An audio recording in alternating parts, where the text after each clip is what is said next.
இந்த marks, Tamil marks அந்த இதில் மூலதனத்தை படிக்கிற ஒரு தோழர். படித்து நல்லா விவாதம் பண்ணுறக்கூடிய தோழர். அதுவும் ஒரு ஆழமான தமிழை யூஸ் பண்ணக்கூடிய ஒரு தோழர். இத்தனையும் இருக்கு. ஒரு சாதாரண ஒரு சப்ஜெக்டை சுலபமாக சொன்னால் ஒத்துக்க மாட்டார். ஆனால் அவர் கன்வின்ஸ் ஆனால் தான் ஒத்துப்பார். அந்த மாதிரி ஒரு தோழர். அதே மாதிரி அடுத்தவங்க சொல்றதுல ஒரு நியாயம் இருக்குன்னா அதை ஏற்றுக்கக்கூடிய ஒரு தோழர். விமர்சனம் சொன்னாலும் அதை ஒத்துக்கக்கூடிய ஒரு தோழர். அந்த மாதிரி சேகர். அதாவது அவரை பார்க்கும்போது எனக்கு தோன்றது தொழிலாளி வர்க்க பேராசிரியர், பொருளாதார பேராசிரியர். சரிங்களா?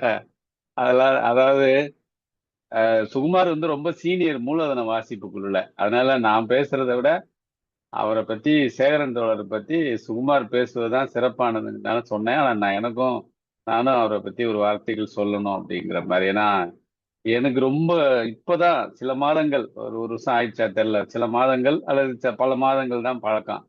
இந்த மூலதன வாசிப்பு குழுக்குள்ள போகும்போது தோழர் அதை எப்படி அந்த தமிழ்ல மூலதனத்தை வாசிக்கிறத பாரா பாராவா வரி வரியா எப்படி உள்வாங்கியிருக்காரு. அவர் அவர்கிட்ட நான் கேட்ட போது மில் தொழிலாளின்னு சொன்னாங்க. அந்த மாதிரி ஒரு தொழிலாளி என்ற முறையில மார்க்சியத்தின் மீது, மார்க்சியத்தினுடைய அரசியல் பொருளாதாரத்தின் மீது அவங்களுடைய வாழ்வு அனுபவங்கள்ல இருந்து உள்வாங்கியிருக்காங்க. உள்வாங்கி அவர் அதை அதை எடுத்துக்காட்டுகளோட அதை சொல்லும்போது ரொம்ப சிரமப்படுறவங்களுக்கு கூட அவர் அதை அலசி அலசி சொல்லும்போது என்கிட்ட சொல்லுவாரு, 6 மணி கிளாஸ்னா நான் 4 மணிக்கே எந்திரிச்சு அதை முன்னாடியே ஒரு படிச்சு தயாரா இருப்பேன்னு சொல்லுவார். அந்த மாதிரி ஒரு கராரான ஒரு ஒரு ஒரு அதாவது நாம் பழகின கம்யூனிஸ்டுகள்லாம் கரார் கம்யூனிஸ்டுகள் தான். இப்போ கொஞ்சம் ரிலாக்ஸா இருக்காங்க. அந்த அந்த வரிசையில ஒரு கரார் கம்யூனிஸ்டா அவர் நடத்துவாரு கிளாஸ வேகமா, அதே நேரத்துல எளிமையா. அந்த இடத்துல எனக்கு மூலதன வாசிப்புக்குள்ள பழக்கம். இப்போ நம்ம எல்லாரையும் அவங்க இப்போ நம்ம இதுல பேச வைக்கணுங்கும் போது இந்த தலைப்பை நான் அவர்கிட்ட கேட்டது நீங்க உங்களுக்கு ரொம்ப நல்லா வர்ற தலைப்பை நீங்களே சொல்லுங்க அப்படிங்கும்போது அந்த உரையாடல தான் அவர் சொன்னாரு, இது ரெண்டையும் ஒப்பிட பண்ணணும், ரொம்ப அருமையா இருக்கே அப்படின்னு. அதை இன்னைக்கு நானும் ரொம்ப ஆசையா இருக்கேன். அது உங்களுக்கு அம்பேத்கர் கார்ல் மார்க்ஸையும் புத்தரையும் ஒப்பிட்டாரு. அவரே சொல்லுவாரு ஆரம்பிக்கும் போது, 2000 வருஷத்துக்கு இருக்கிற ஒரு ஆளை நான் ஒப்பிடுறேன்னு சிரிப்பீங்க நீங்க அப்படின்னு சொல்லி தான் ஆரம்பிப்பாரு. அந்த வகையில அது அவ்வளோ வருஷம் 100 150 வருஷத்துக்கு முன்னாடி இருக்கிற ஒரு புத்தகத்தை இன்றைய முக்கியமான எழுத்தாளராக இருக்கிற தோழர் வேல்பாரி அந்த பேச போற அந்த புத்தகத்தோட எவ்வளவு அழகா இணைக்க போறாரு அப்படிங்கிற மாதிரி எதிர்பார்ப்போட இருக்கிறான். தோழர் நீங்க பேசலாம் தோழர். சேகரன் தோழர் பேசலாம் தோழர். ஓகே. வணக்கம் தோழர்களே.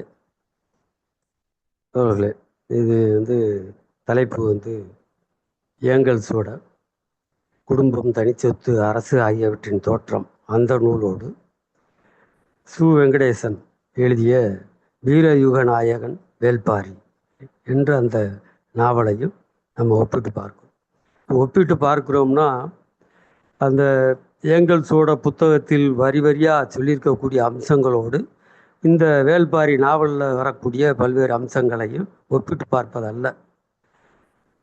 இது வெங்கடேசனை பொறுத்த வரைக்கும் அவர் அந்த வேல்பாரி நாவலை வைத்திருக்கக்கூடிய தலைப்பே வீரயுகம், அந்த யுகத்தின் ஒரு நாயகன் தான் இந்த வேல்பாரி என்ற அடிப்படையில் அவர் சரியாக மார்க்சிய அடிப்படையில் அல்லது ஏங்கல்ஸுடைய குடும்பம், தனிச்சொத்து, அரசு ஆகியவற்றின் தோற்றம் என்ற அந்த நூலின் அம்சங்களை உள்வாங்கி இந்த தலைப்பே அவர் அப்படி தான் தேர்ந்தெடுத்துக்கிறார் அப்படின்னு நான் புரிந்து கொண்டேன். இது யதார்த்தமாக என்ன ஆச்சு அப்படின்னா, நான் சமீப காலமாகத்தான் அந்த மார்க்சிய இலக்கியங்களை வாசிக்க துவங்கினோம். அது கிட்டத்தட்ட ஒரு 5 வருட காலம்தான். 2021 அந்த கொரோனா பீரியடில் தான் மூலதனம் நூலை வாசிக்க ஆரம்பித்தேன். அதுக்கு முன்னால் மார்க்சிய இலக்கியங்கள் என்பது எனக்கு பெரிய தூக்கத்தொட்டில் தான். அது 2 பக்கத்தை படிக்கும்போதே தூக்கம் வந்துடும். இப்போ இந்த நிலைமைகளில் இந்த மூலதனம் நூலை வாசித்தது, அதனுடைய அனுபவம், அதனுடைய பல்வேறு அம்சங்கள் என்பது தான் இந்த ஒரு புதிய இலக்கிய மார்க்சிய இலக்கியங்கள், பழைய இலக்கியங்கள் தான் அந்த புதிய முயற்சிக்கு அது அடிகோலியது என்று அதை நான் புரிந்து கொள்கிறேன். அப்போ யதார்த்தமாக அந்த ஏங்கல்ஸோட அந்த நூலை வாசிக்கும்போது என் பையன் வேல்பாரி நாவலை வாங்கி, அவன் ஒரு வாசகர், அவர் இந்த நாவல் மட்டும்தான் வாசிப்பார். இதை வாங்கி வச்சுருக்கும்போது நானும் அதை யதார்த்தமாக தான் புரட்டேன். அப்போ தான் இதனுடைய அம்சங்கள் இதில் எப்படி பொருந்துது அப்படின்ற விஷயங்கள்லாம் எனக்கு பட ஆரம்பிச்சு. இப்போ அந்த அடிப்படையில் இதை ஒரு ஒப்பீட்டு என்ற அடிப்படையில் நம்ம சொல்லலாம் என்ற கருத்துக்குள்ளே தான் இங்கே வந்தது. இந்த ஒப்பீடு என்பது வேல்பாரி நாவலை பொறுத்த வரைக்கும் ஒரு கடையேழு வள்ளல்கள் அப்படின்னு சொல்கிறாங்க. அந்த 7 வள்ளல்களில் கடைசி வள்ளல் தான் இந்த பரம்பை ஆண்ட அந்த வேல்பாரி. பரம்பை ஆண்ட அப்படின்னு சொல்ல முடியாது, ஏன்னா அவர் ஒரு ராஜா இல்லை, அரசராகவும் அவர் இல்லை. அப்போ இந்த பரம்பு என்ற ஒரு நிலம், அந்த பகுதி மலைப்பகுதி, மலையையும் மலை சார்ந்த அந்த பகுதி, தமிழில் 5 திணைகளாக அதை பிரிச்சிருக்காங்க. அந்த 5 திணைகளில் மூத்த திணையாக இருக்கக்கூடியது மலையும் மலை சார்ந்த பிரதேசமும், அடுத்து முல்லை என்று சொல்லக்கூடிய அந்த 2 நிலப்பகுதி பரப்புக்குள்ள இருக்கக்கூடிய அந்த பரம்பு என்ற அந்த பகுதியில் அவர் குலத்தலைவனாக இருந்தவர் தான் அந்த வேல்பாரி என்பதை சொல்கிறார். அப்போ ஒரு சங்ககால இலக்கியங்கள் இந்த மார்க்சிய அடிப்படையில் அந்த சமூகத்தை நாம் ஆய்வு செய்யணும் அப்படின்னா அது எந்த சமூக கட்டத்துக்குள்ளே வருது அப்படின்றது ஒரு கேள்வியாக நமக்கு எழுது. இப்போ இந்த கேள்வியை நான் புதுசாக துவங்கலை, ஏற்கனவே கைலாசபதி அந்த கேள்வியை எழுப்பியிருக்காரு, சிவத்தம்பி அந்த கேள்வியை எழுப்பியிருக்காரு, நான் வானமாமலையும் அந்த கேள்வியை எழுப்பி அவர்கள் ஒவ்வொருவரும் ஒவ்வொரு கோணத்தில் அதை ஆய்வு செய்திருக்கிறார்கள் என்ற அடிப்படையிலே நம்ம பார்க்கணும். அப்போ அவர்களுடைய ஆய்வு என்பது கிட்டத்தட்ட ஒரு மார்க்சிய ஆய்வு தான், மார்க்சிய அடிப்படையிலான ஆய்வு தான். அப்போ ஏங்கல்ஸுடைய அந்த குடும்பம், தனிச்சொத்து, அரசு ஆகியவற்றின் தோற்றம் என்ற நூல் அந்த அடிப்படையில், அந்த கண்ணோட்டத்தில் இந்த சங்ககால இலக்கியங்களை இவர்கள் ஆய்வு செய்கிறாங்க. அப்படி ஆய்வு செய்யும்போது ஏங்கல்ஸோட அந்த குறிப்பிட்ட பொருளாதார அடிப்படையிலான அந்த சமூக அமைப்பிலான அந்த மாற்றங்கள் என்று பார்க்கும்போது நான் வானமாமலை அதை மிக நெருங்கி வருகிறார் என்ற தன்மையிலும் அதை நம்ம பார்க்க முடியும். அப்போ சிவத்தம்பி, பேராசிரியர் சிவத்தம்பியும் அதே போல் அவர் இன்னொரு இலங்கை பேராசிரியர் அவர் கைலாசபதி அவர்களும் இதை ஆய்வு செய்கிறார். ஆக இந்த ஒப்பீட்டு இலக்கியம் என்ற அடிப்படையில் அவர்கள் சங்ககால இலக்கியங்களை மார்க்சியத்தோடு பொருத்தி பார்த்து அவர்கள் ஆய்வு செய்திருக்கிறார்கள்.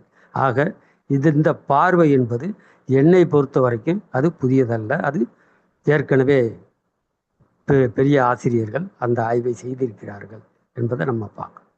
இப்போ வீரயுகம் அப்படின்றது இந்த சமூகத்தின் ஒரு கட்டமாக இருக்கு. எப்படி நிலப்பிரபுத்துவத்திலிருந்து முதலாளித்துவம் மாறக்கூடிய ஒரு இடைக்கட்டமாக இருக்கக்கூடிய அந்த பட்டறை தொழில் காலம் என்பது எவ்வாறு அது மறைக்கப்பட்டதோ அல்லது எவ்வாறு பார்வைக்கு எட்டாமல் அது உள்ளே இருக்கிறதோ அதை போல தான் இந்த சமூகம் என்ற அமைப்பிலிருந்து அது ஒரு அரசு என்ற உருவாக்கத்திற்கு வருவதற்கான ஒரு இடைநிலையாக இந்த வீரயுகம் என்பது இருக்கு. அந்த வீரயுகத்தை பற்றி ஒரு தனியான அத்தியாயங்கள் என்பது ஏங்கல்ஸுடைய அந்த நூலில் இல்லை. ஆனால் அந்த வீரயுகம் என்பது ஒரு டிரான்சிஷன் பீரியட், ஒரு இடைநிலை கட்டம். அப்போ இடைநிலை கட்டம் அப்படின்னு அதை ஏன் சொல்கிறோம் அப்படின்னா, அது இடைநிலை என்று சொன்னாலே அதற்கு முந்தியதன் மிச்ச சொச்சங்களும் இதற்கு பிந்தியதன் கருவும் அதில் இருக்கும் என்பதுதான் அந்த இடைநிலை என்ற வார்த்தைக்கான அர்த்தமாக நம்ம பார்க்கணும். இப்போவும் நம்ம பார்க்கலாம், பல்வேறு நாடுகளில் இருக்கக்கூடிய அந்த சமூக அமைப்புகள் நிலப்பிரபுத்துவத்திலிருந்து முதலாளித்துவத்துக்கு மாறிருக்கு அப்படின்னு சொன்னாலும், ஏகாதிபத்திய கட்டம் இங்கிட்டு வந்து விட்டது என்று சொன்னாலும் கூட அந்த நிலப்பிரபுத்துவத்தின் எச்சங்கள் இன்னும் நீடிக்குது. இந்தியாவை பொறுத்த வரைக்கும் இன்னும் அது வலுவாக நீடிக்கிறது என்பதை கூட நம்ம பார்க்க முடியும். இப்போ இதுபோல தான் வீரயுகம் என்பது அந்த குல சமூகத்திலிருந்து அது ஒரு அரசமைப்புக்குள்ளாக வரக்கூடிய இன்னொரு கட்டத்துக்கும் இடையில் இருக்கக்கூடிய ஒரு இடைநிலை கட்டம். அப்போ அந்த இடைநிலை கட்டத்தில் அந்த குல சமூக அமைப்பின் பொருளாதார ரீதியான பல்வேறு அம்சங்களும், அதே போல் புதிதாக வரக்கூடிய அடுத்து அது ஐரோப்பாவை அல்லது தெற்கு ஐரோப்பாவை பொறுத்த வரைக்கும் அது அடிமை சமூக அமைப்பாக மாறினாலும் சரி, அல்லது மற்ற பிரதேசங்களை பொறுத்த வரைக்கும் அது நிலப்பிரபுத்துவ சமூக அமைப்பாக மாறினாலும் சரி, ரெண்டுக்கும் இடையிலான இந்த ரெண்டு அம்சங்களையும் கொண்ட இடைநிலை கட்டமாக தான் அந்த வீரயுகம் என்பது இருக்கு. அப்போ இது அந்த இடைநிலை கட்டத்தை அதையும் கூட பல்வேறு கட்டங்களாக பேராசிரியர்கள் பிரிக்கிறார்கள் என்பதெல்லாம் நம்ம பார்க்கும். அப்போ வேள்பாரி நாவல் என்பதை பொறுத்த வரைக்கும் இது வீரயுகம் என்ற யுகத்தில் இருக்கக்கூடிய ஒரு நாயகனை பற்றிய கதைதான். அது கதை மட்டுமல்ல, சங்க இலக்கியத்தில் வரக்கூடிய ஒரு அம்சம்தான். அப்போ இந்த வெங்கடேசனை பொறுத்த வரைக்கும் அவர் ஒரு அந்த சங்ககால இலக்கியங்களை அடிப்படையாக கொண்டு ஒரு புதினத்தை அவர் அங்கே புனைவு செய்திருக்கிறார். அந்த புதினம் அல்லது ஒரு நாவல் என்பது புனையப்பட்டது. இதற்கு வரலாற்று ரீதியான அம்சங்கள் கூட இருந்தாலும் அது ஒரு புனைவு இலக்கியம்தான் என்பதை தோழர்கள் முதல்ல கருத்தில் ஏற்றுக்கொள்ளணும். அதே போல் ஏங்கல்ஸுடைய அந்த குடும்பம், தனிச்சொத்து, அரசு ஆகியவற்றின் தோற்றம் என்ற நூல் என்பது அது ஒரு கோட்பாட்டு நூல். அது ஒரு வரலாற்று நூல் அல்ல. வரலாறை பற்றி அது கட்டம் கட்டமாக பிரித்து சொல்லக்கூடிய ஒரு பொதுவான கோட்பாடுகளை உள்ளடக்கிய ஒரு நூலாக அதை நாம் பார்க்க வேண்டும். அப்போ இந்த ஏங்கல்ஸுடைய கோட்பாடுகளை கொண்டு இந்த வேள்பாரி நாவலின் இந்த புதினத்தை நம்ம இங்கே பரிசீலனை செய்கிறோம் என்பதையும் பார்க்கும். இப்போ இங்கே ஒரு கேள்வி, இது யதார்த்தமாக இந்த மூலதனம் நூலில் ஒரு இடத்துல தோழர் மார்க்ஸ் என்ன சொல்கிறாருன்னா, சமுதாய உழைப்பு பிரிவினை என்பது இங்கே குடும்பத்திலிருந்து குலத்துக்கு அது பிரிகிறது, மாறி செல்கிறது என்ற அடிப்படையில் ஒரு வாசகம் வரும். அது பிடிஎஃப்ல 477வது பக்கத்தில் இருக்கும். அதுக்கு கீழாக ஏங்கல்ஸுடைய அடிக்குறிப்பு ஒன்று.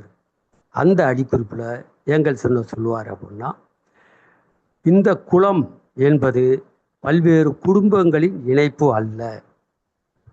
குலம் என்பது முன்னால் வந்தது, அது இரத்த உறவுகளிலிருந்து அது வந்தது. குடும்பம் என்பது இந்த குல சமூக அமைப்பு, அதனுடைய இறுக்கமான தொடர்புகளை, அதனுடைய இறுக்கமான கட்டுப்பாடுகளை உடைத்து எரிந்து அந்த குடும்பம் என்பது உருவானது என்று தோழர் ஏங்கல்ஸ் இங்கே அடிக்குறிப்பில் சொல்கிறார். அப்போ ரெண்டு பேர்த்துக்கு இடையில இது ஒரு முரண்பாடு போல தெரிந்து, அந்த முரண்பாடு ஏன் வந்தது அப்படின்னா, அது மூலதனம் நூலை தோழர் மார்க்ஸ் எழுதும்போது 1867. அப்போ மார்கனுடைய அந்த பழஞ்சமூகம் என்ற அந்த நூல் வந்தது 1877 அது வந்துச்சு.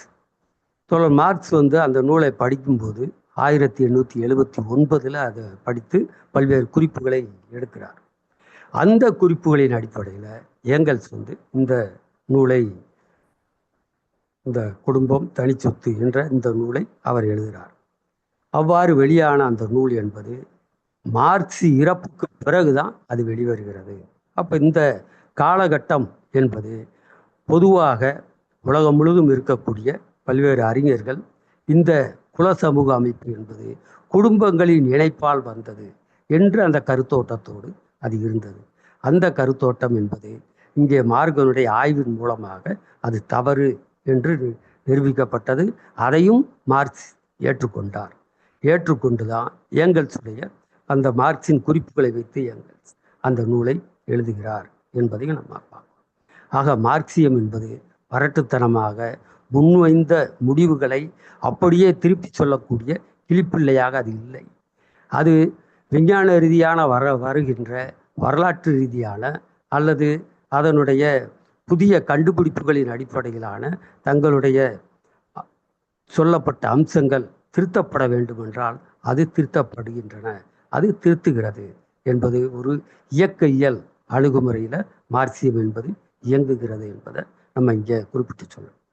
இப்போ மார்க்சுக்கும் ஏங்கல்ஸுக்கும் இடையிலான ஒரு முரண்பாடாக சொல்லக்கூடியவர்கள் கூட அதில் இருப்பாங்க. இதை நம்ம எதுக்கு இங்கே சொல்கிறோம் அப்படின்னா, இந்த வேள்பாரி நாவலை பொறுத்த வரைக்கும் இந்த ஏங்கல்ஸுடைய அந்த நூலின் அடிப்படையில் அது புனையப்பட்டிருக்கிறது என்பதை நம்ம பார்க்கணும்.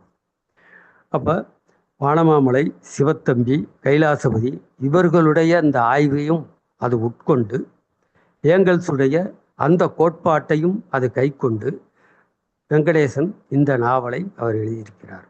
இந்த நாவலில் பல்வேறு விதமான அந்த மாயாஜால அம்சங்களெல்லாம் அதில் இருந்தாலும் அது ஒரு இயற்கையோடு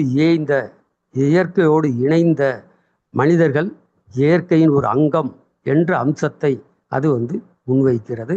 அந்த அடிப்படையில் அது ஒரு ஃபேண்டசி என்று சொல்லக்கூடிய பல்வேறு அம்சங்கள் அதில் இருக்குது. நம்ம அதுக்குள்ளெல்லாம் போக வேண்டிய அவசியம் இல்லை.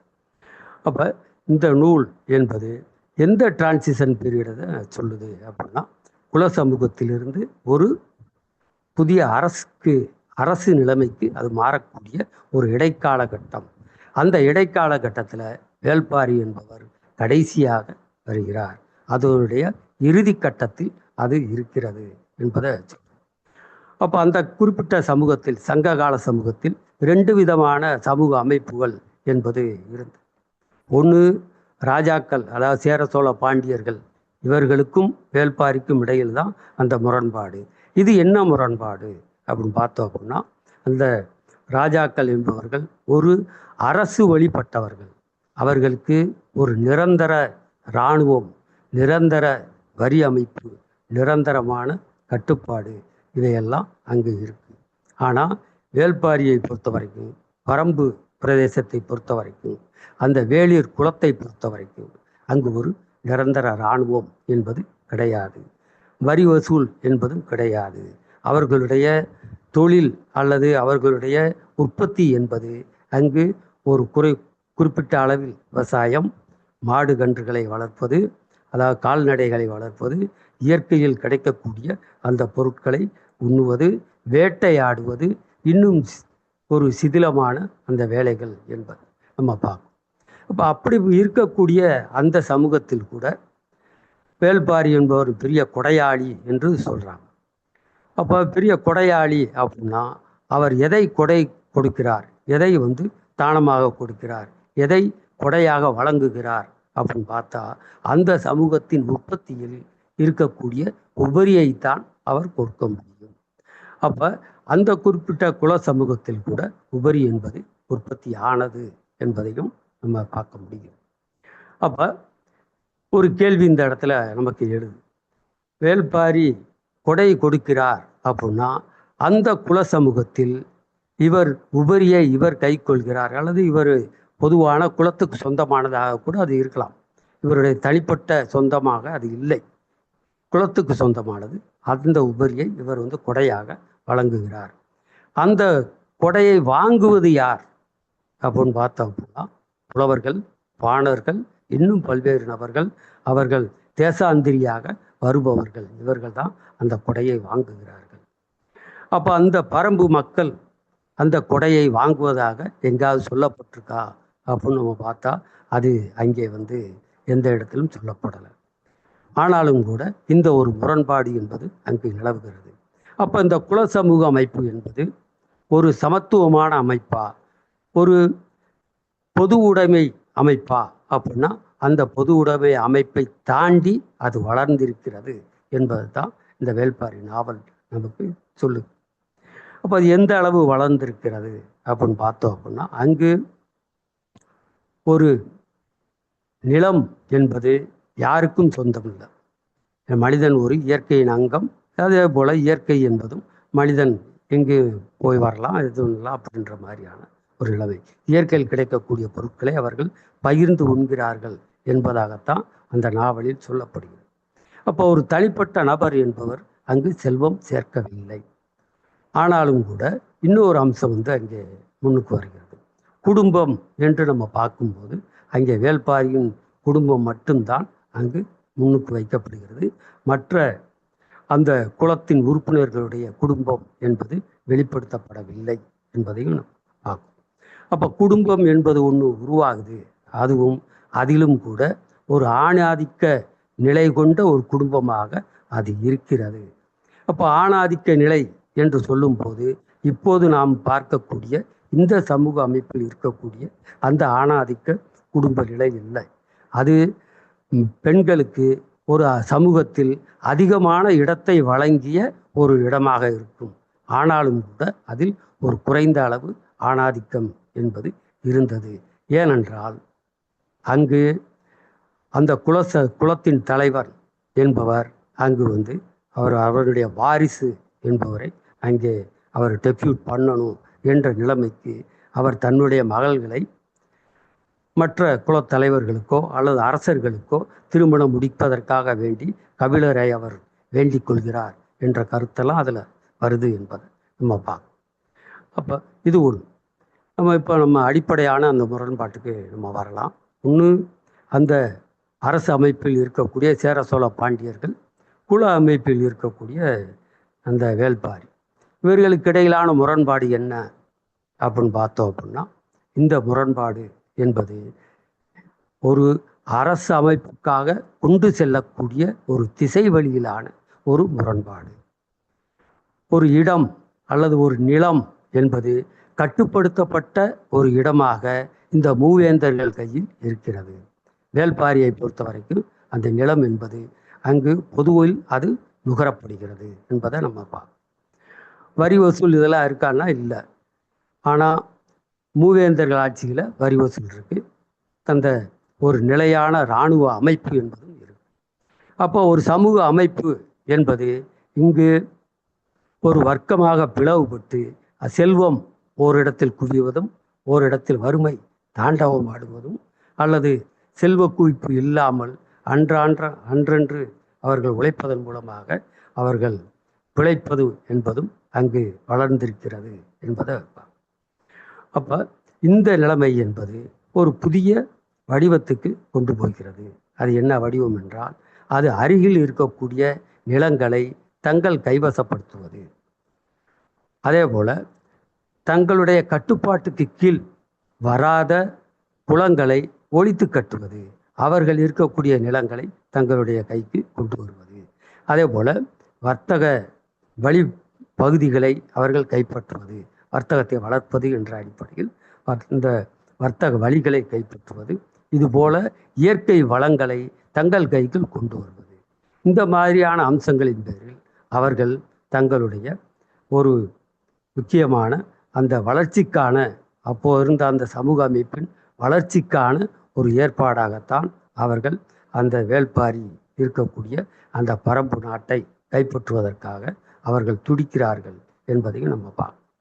அப்போ இந்த வேள்பாரி எங்கு இருக்கிறார் அப்படின்னு பார்த்தோம் அப்படின்னா, அவர் குல சமூகத்தின் ஒரு இறுதி கட்டத்தில் இருக்கார்.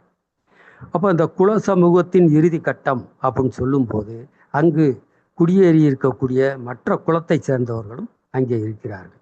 அவர்கள்லாம் யாருன்னு பார்த்தோம் அப்படின்னா, அவர்களெல்லாம் ஏற்கனவே சேர சோழ பாண்டியர்களால் விரட்டி அடிக்கப்பட்ட பல்வேறு குலத்தை சேர்ந்தவர்கள். அவர்கள் அங்கு தஞ்சம் புகுந்திருக்கிறார்கள் என்பதையும் அங்கே வெங்கடேசன் அதில் குறிப்பிடுகிறார். அப்போ இவர்களெல்லாம் சேர்ந்து இந்த மூவேந்தர்களுக்கு எதிராக தங்களுடைய ஆயுதங்களை ஏந்துகிறார்கள். அப்போ ஆயுதங்களை ஏந்துகிறார்கள் அப்படின்னா அவர்களுடைய உற்பத்தி முறைகளில் அந்த இரும்பும் அங்கே பயன்பாட்டில் இருக்கிறது என்ற அம்சத்தையும் நம்ம பார்க்க முடியும். அப்போ இந்த குலத்தை சேர்ந்த அந்த மக்கள் பல்வேறு குலங்களை சேர்ந்தவர்களாக இருந்தாலும் அவர்கள் கிட்டத்தட்ட பல்வேறு குலங்களை இணைந்த ஒரு இனமாக அவர்கள் அங்கு செயல்படுகிறார்கள் என்பதையும் பார்க்கும். அப்போ அந்த மலையிலும் மலைப்பகுதியிலும் அந்த காடுகளிலும் இருக்கக்கூடிய அந்த நில ரீதியான அல்லது இயற்கை ரீதியான அனைத்து அம்சங்களையும் உட்கொண்டவர்களாக அந்த பரம்பில் வாழ்கிறவர்கள் இருக்கிறார்கள். இவர்களுக்கும் இந்த மலைப்பகுதிகளை பற்றிய, குறிப்பாக இந்த பரம்பு மலையை பற்றிய எந்த விஷயமும் அதிகமாக தெரியாத அந்த மூவேந்தர்களுடைய அந்த இராணுவங்களுக்கும் இடையிலான ஒரு போர் என்பது தான் அங்கு நடக்கிறது என்பதையும் பார்க்கணும். அப்போ அதில் பல்வேறு ஃபேண்டசி என்பதை சொல்கிறாரு. மாயாஜாலம் போல இயற்கையின் அம்சங்களை அவர் வந்து இங்கே புகுத்துகிறார்.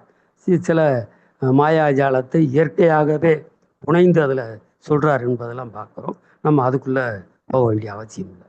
அப்போ இந்த போர் என்பது எதற்காக நடக்கிறது என்பதை நம்ம பார்க்கணும்.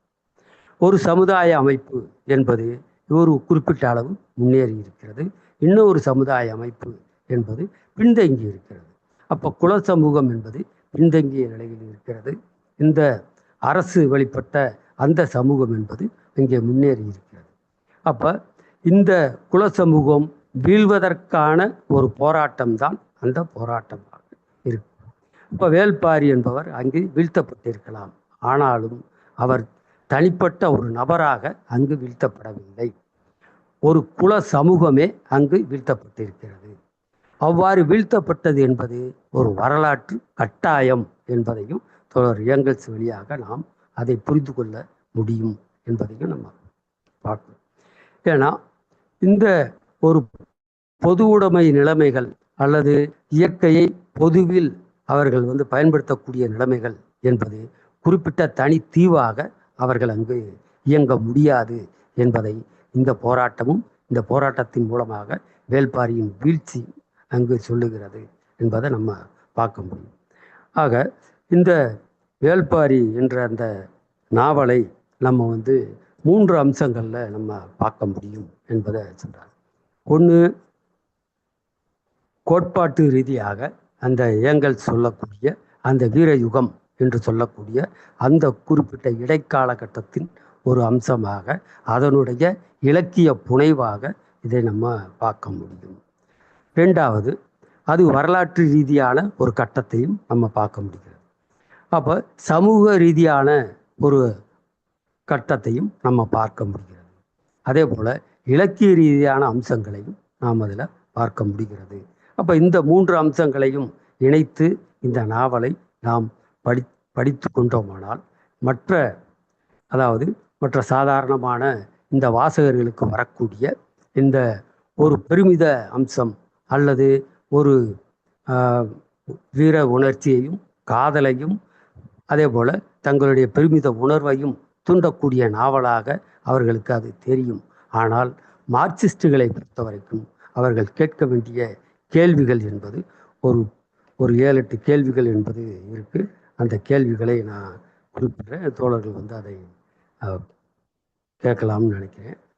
1, அதாவது மார்க்சிய விமர்சனம் என்பது இந்த ரொமான்டிசிசம் என்று சொல்லக்கூடிய அந்த வீர உணர்வு, அதை கலாச்சார மீட்பு, அதே போல் பெருமை, காதல், இவற்றையெல்லாம் தாண்டி அது ஒரு மார்க்சிய அடிப்படையிலான ஒரு கேள்விகள் என்பது அங்கு எழுப்பப்பட வேண்டும் என்பதை இங்கே நம்ம பார்க்கலாம். அதில் முதல் கேள்வி என்பது என்ன அப்படின்னா, இந்த வேளிர்களின் உலகம் என்பது முழுமையான சமத்துவ உலகமா என்ற ஒரு கேள்வியை நாம் எழுப்ப வேண்டியிருக்கும்.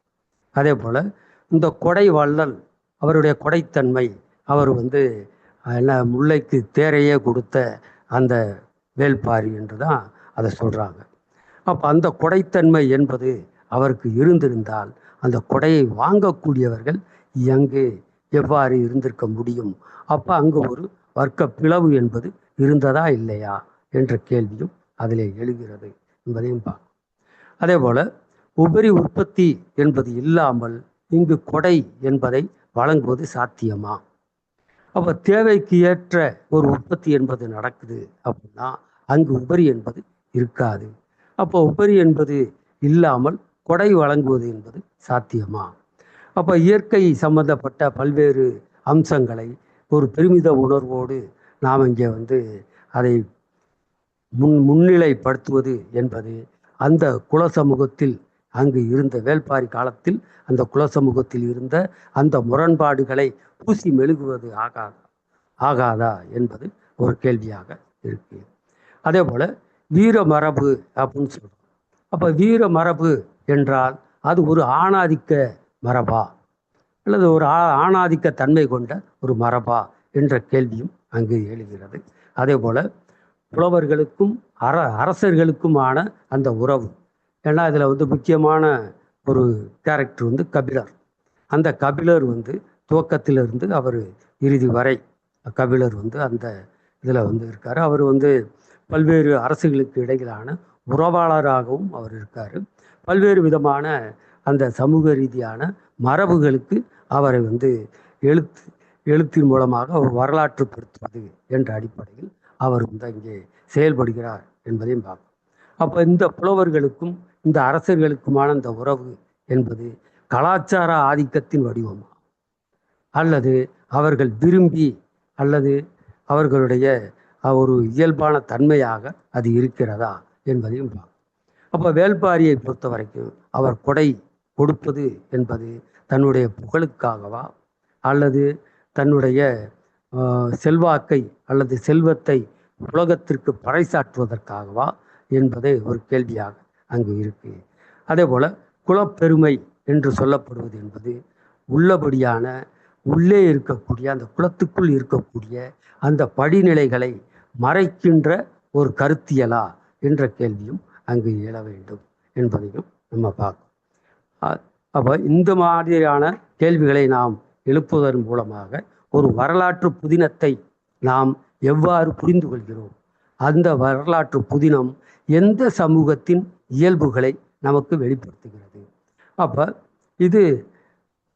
இதுக்கு முன்னால் இந்த சங்ககால இலக்கியங்கள் என்பது அதை படித்தவர்கள் அல்லது அதை விவரித்தவர்கள் என்பவர்கள் கைலாசபதியையோ அல்லது வானமாமலையையோ அல்லது சிவத்தம்பியையோ தவிர மற்றவர்கள் எல்லாம் ஒரு பெருமித உணர்வு கொண்டதாகத்தான் அதை அவர்கள் சொல்லுகிறார்கள், அவர்கள் அதை பார்க்கிறார்கள் என்பதை விட்டுவிட்டு மார்க்சிய நோக்கில் நாம் பார்க்கும்போது அது எந்த சமூக இயல்பில் அது இருந்தது, அது ஏன் அழிந்து போனது, அது எவ்வாறு அந்த நடைமுறையில் பெண்களை நடத்தியது என்பதெல்லாம் நம்ம வந்து புரிந்து கொள்வதற்கான ஒரு வாய்ப்புகளை இது வழங்கும் என்ற அடிப்படையில் இந்த அம்சத்தோடு நிறுத்திக்கொள்ள. இன்னும் நிறையா விஷயங்கள் இருக்கு, ஆனாலும் நேரம் போதாது என்பதால் இதோடு நிறுத்திக் கொள்கிறேன் தோழர்கள் இங்கு கூடுதலாக உரையாடலை நடத்துவதற்கு வழிவிட்டு முடித்துக் கொள்கிறேன் தோழர்களே. நன்றி. ரொம்ப அருமையா தோழர் வந்து கைலாசபதி, நம்ம ரவீந்திரன் தோழர் வந்து கைலாசபதி பேராசிரியரோட மாணவரா இருந்து அவரால் மாணவ பருவத்திலே பாராட்டப்பட்டவர். அந்த வகையில் அவரோட பழகினவர். இப்போ அங்க நடந்த ஆய்வுகள் எல்லாத்தையும் கொண்டு வந்து இந்த புத்தகத்தோட ஒப்பிட்டு விளக்கமா ஒரு ஒரு மரபையே நம்ம முன்னாடி வைக்கிறாங்க.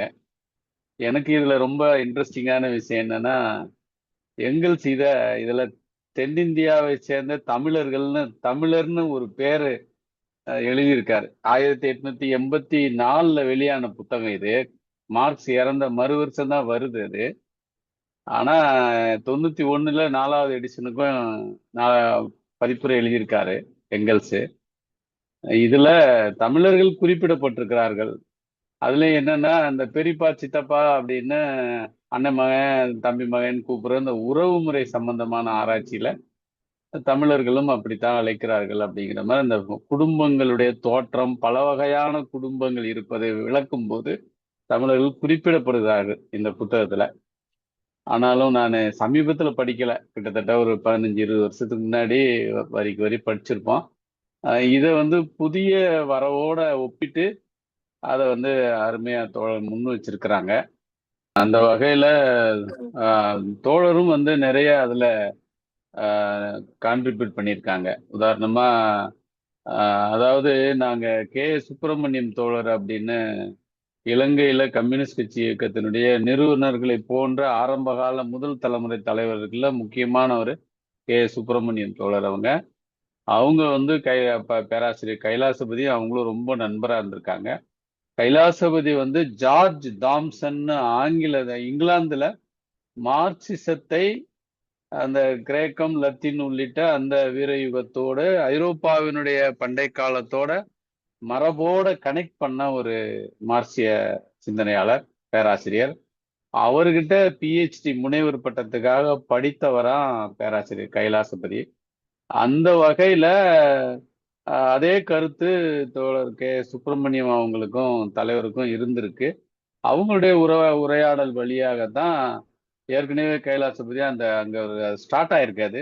ரவீந்திரன் தோழர் அதை வளர்த்து அவருக்கு இப்போ உடல்நலம் சரியா இருந்திருந்தா இன்னும் கொஞ்சம் அந்த வரலாற்று பின்னணிலாம் நல்லா சொல்லியிருப்பாரு. இப்ப இந்த இந்த புரிதலுக்கும் இந்த ஆய்வு முறைக்கும் ஒரு தொடர்ச்சி இருக்கு. இது வானமாமலை தோழர் சொன்னாங்க. அதுக்குள்ள நான் ஒரு புத்தகம் 2 தான் படிச்சிருக்கேன். ரொம்ப ஆழமா அதுக்குள்ள போல.